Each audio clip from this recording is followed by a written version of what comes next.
જરૂર છે, એનો ખરેખર સંસાધનો જે છે એમાં હિસ્સો મળવો જરૂરી છે, બજેટમાં એના માટેની જોગવાઈ જરૂરી છે. એ આજે નહીં થવાને કારણે આ વર્ગને મોટો અન્યાય અને ભેદભાવનો સામનો કરવો પડી રહ્યો છે.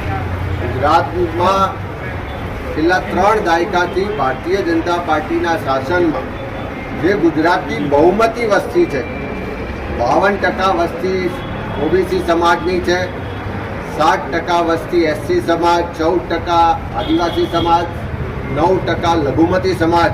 આમ કુલ જોવા જઈએ તો એસસી એસટી ઓબીસી માઇનોરિટીની 82% વસ્તી ગુજરાતમાં હોવા છતાં આજે તમે દરેક ક્ષેત્રે જુઓ તો સૌથી વધારે અન્યાય ઓબીસી સમાજને થઈ રહ્યો છે. આજે સત્તામાં પૂરતી ભાગીદારી નથી, પ્રશાસનમાં પૂરતી ભાગીદારી નથી, બજેટમાં એને પૂરતો હિસ્સો નથી મળતો. એના જ કારણે આ સમાજો આર્થિક રીતે, સામાજિક રીતે, શૈક્ષણિક રીતે, બધી જ રીતે આજે પછાત રહ્યા છે.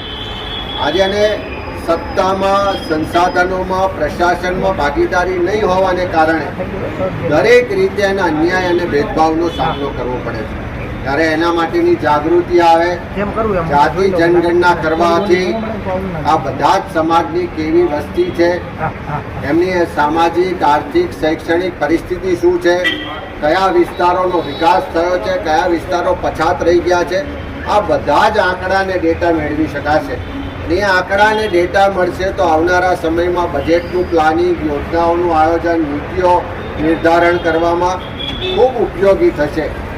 એ વાતને લઈને આજે ગુજરાતમાં ઓબીસી જન અધિકાર સમિતિ એક નોન પોલિટિકલ પ્લેટફોર્મ દ્વારા caste census for social justice એ વિષય સાથે સેમિનારોનું આયોજન થઈ રહ્યું છે. અને એના ભાગરૂપે આજે રાજકોટના સેમિનારમાં આપ સૌ જોઈ શકો છો કે ખૂબ મોટી સંખ્યામાં રાજકીય આગેવાનો, કાર્યકરો પણ છે, સામાજિક સંગઠનના કાર્યકરો, પદાધિકારીઓ પણ છે. અને જે લોકો